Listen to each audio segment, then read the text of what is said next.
रामपुर के नए पुलिस अधीक्षक अनिल कुमार सिंह ने कार्यभार संभालते ही कानून व्यवस्था को लेकर सख्त संदेश दिया है। उन्होंने कहा है कि जिले में किसी भी तरह की अराजकता बर्दाश्त नहीं की जाएगी। जौहर यूनिवर्सिटी में छात्रों के चल रहे धरने को देखते हुए अतिरिक्त पुलिस बल तैनात किया गया है और हालात पर लगातार नजर रखी जा रही है। एसपी ने कहा है कि छात्रों की समस्याओं का समाधान बातचीत के जरिए निकाला जाएगा, लेकिन माहौल बिगाड़ने या ट्रैफिक व्यवस्था में बाधा डालने वालों के खिलाफ सख्त कार्रवाई और चालान किया जाएगा।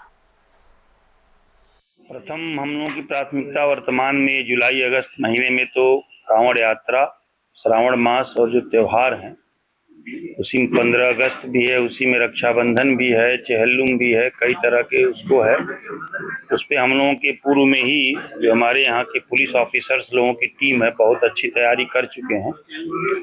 रूट डाइवर्जन से लेके, जलाभिषेक से लेके और बैरिकेटिंग से लेके कहाँ कहाँ कैंप लगेंगे। और लॉ एंड ऑर्डर के बारे में आप जानते हैं कि रामपुर के शहर का इतिहास बहुत अच्छा है। यहाँ के लोग बहुत शांति प्रिय हैं, बहुत कानून प्रिय हैं। यहाँ कोई ऐसा इतिहास नहीं है दंगे फसाद का कि कोई लॉ एंड ऑर्डर की ही समस्या उत्पन्न हो। और जो चीज नियमानुसार है वो नियमानुसार संपन्न होगी, पूर्ण होगी, उसमें कोई समस्या नहीं है। सर, थानों वगैरह को किस तरीके के निर्देश दिए गए? थाने में जो हमने कल निर्देश दिया है कि हमारा प्रथम दायित्व होता है कि फरियादी को बहुत ध्यानपूर्वक संवेदनशीलता से सुनना, जहां तक हो सके उसकी समस्या का नियमानुसार समाधान करना।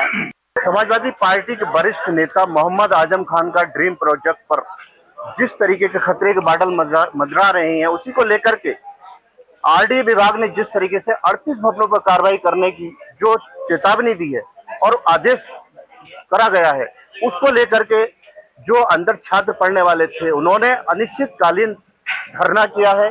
और ये धरना जब तक रहेगा जब तक प्रशासन उनकी मांगे पूरी नहीं करता है।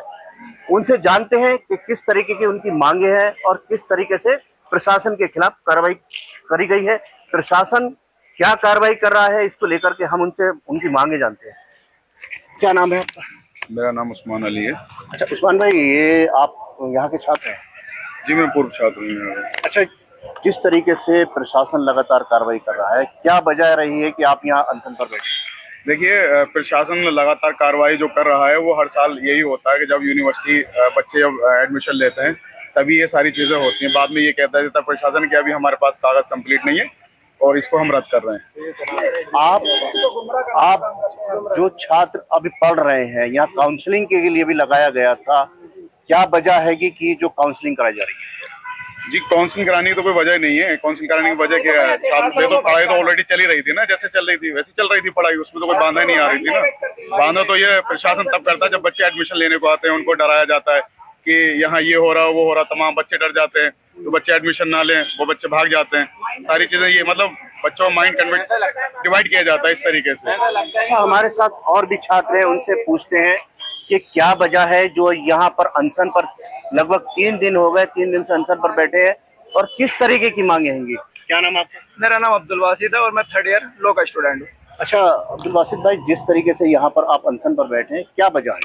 वजह यह है क्या, ये जो यूनिवर्सिटी का क्षेत्र है ये 2024 से पहले ये ग्रामीण क्षेत्र में आता था। 2024 में आरडीए ने इसको अपने क्षेत्र में लिया और अब ये कहते हैं कि ये 38 भवन इसमें नक्शाबाज नहीं है, जिसके लिए इसको ध्वस्तीकरण के लिए आदेश दे दिए गए 38 भवन के लिए। लेकिन क्या यही सॉल्यूशन है इसका? और भी तो बहुत सारे सॉल्यूशन है कि आरडीए इसको अलग अप्रूव करा सकता है। जरूरी थोड़ी है कि ऐसे तो पूरे इंडिया में 80% भवन जितने भी घर बने हुए हैं वो नक्शा पास नहीं है, तो क्या पूरे इंडिया को उठा देंगे? हमें पेनल्टी डाल के हमारा तो इसको अगर कोई भी त्रुटि है यूनिवर्सिटी बिल्डिंग्स में उसको चेकअप इंजीनियरों के द्वारा कराकर उसको पूरा किया जा सकता है। और हमारी ये फ्यूचर का सवाल है, सिर्फ इमारतें नहीं है, ये हमारा फ्यूचर है। इसमें हमारे बाद अगली जनरेशन का फ्यूचर है। इसमें इस समय लगभग कितने छात्र होंगे?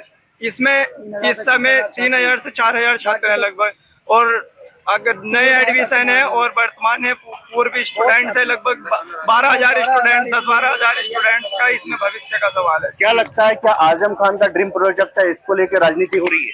इसमें हम राजनीति के बारे में कोई बात नहीं कर सकते। हम सिर्फ इसलिए बैठे हैं कि हमारी पे शिक्षा को ना रोका जाए। हमारे फ्यूचर का सवाल है। हम इसमें हमें राजनीति से कोई मतलब नहीं, हम अपने लिए बैठे हैं, क्योंकि हमें फ्यूचर में सबके सपने हैं।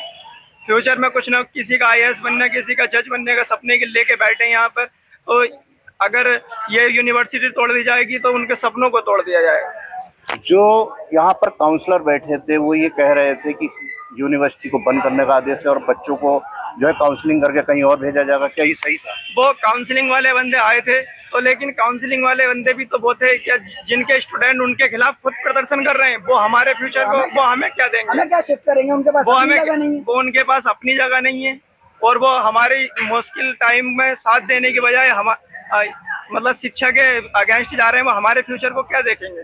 तो क्या लगता है आपको, क्या आपकी मांगे प्रशासन सुनेगा?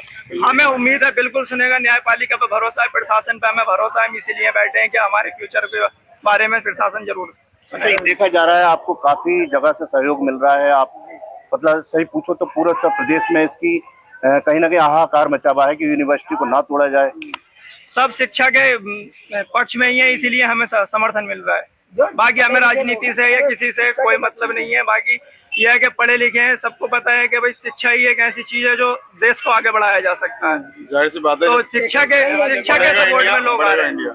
हमारे साथ एक छात्र और हैं, उनसे भी बातचीत करते हैं कि किस तरीके से मानते हैं ये जो कार्रवाई की जाए। ये कार्रवाई गलत है, नहीं होनी चाहिए। ऐसे किसी भी स्टूडेंट के करियर के साथ खेलना गलत बात है। ऐसे खेलेंगे तो फिर स्टूडेंट कहाँ पढ़ पाएगा, कहाँ अपनी लाइफ बना पाएगा? सारे वही मजदूर किसान रह जाएंगे। ये गलत है, ऐसा निर्देश जारी नहीं होना चाहिए। कोई गलतियां खामियां हैं अगर इस चीज में तो उस चीज को सुधारना जाए। ऐसे तो गलत है। ऐसे तो बहुत बिल्डिंगें होती हैं जिनका नक्शा पास नहीं होता, तो उनको ढा दो, लेकिन गलत। ये धरना प्रदर्शन कब तक रहेगा? ये अनिश्चितकालीन धरना है, जब तक हमारी मांग पूरी नहीं हो जाती। अभी तक कोई ऐसा अधिकारी आया जिससे आपने बात की? नहीं, अभी कोई हमारे पास कोई ऐसे अधिकारी ना है, लेकिन हमें उम्मीद है हमारी बात DM साहब सुनेंगे। आप मानते हैं कि प्रशासन आपकी बात सुनेगा? जी हाँ, हमें पूरा भरोसा है। प्रशासन पे पूरा भरोसा है, न्यायपालिका पे पूरा भरोसा है। ये मेरे साथ थे जो छात्र बैठे हैं यहाँ पर, और देखिए एक आपको मैं दिखा दूं कि हमारे भविष्य के साथ ना खेले, हमारी शिक्षा के मंदिर को ना तोड़े, इस तरीके के बैनर लगाए गए हैं। और पीछे भी देखिए बैनर दिखा दूं कि हमारे भविष्य के साथ ना खेले, तानाशाही फरमान के विरोध में अनिश्चितकालीन धरना प्रदर्शन। तो क्या प्रशासन को ये सोचना चाहिए कि जितने बच्चे यहाँ पढ़ रहे हैं उनके भविष्य से खिलवाड़ नहीं करना चाहिए? क्या लगता है कि प्रशासन इनकी कार्रवाई और जिस तरीके से ये धरना प्रदर्शन लगातार चल रहा है उसको सुनेंगे? अधिकारी लगातार ये कह चुके हैं कि 38 भवन को नोटिस दे दिया गया, उसको तोड़ेंगे। अब ये देखना होगा कि किस तरीके की आगे की कार्रवाई रहेगी। अपने कैमरामैन सहयोगी के साथ प्रेस कुमार, जनता TV, रामपुर।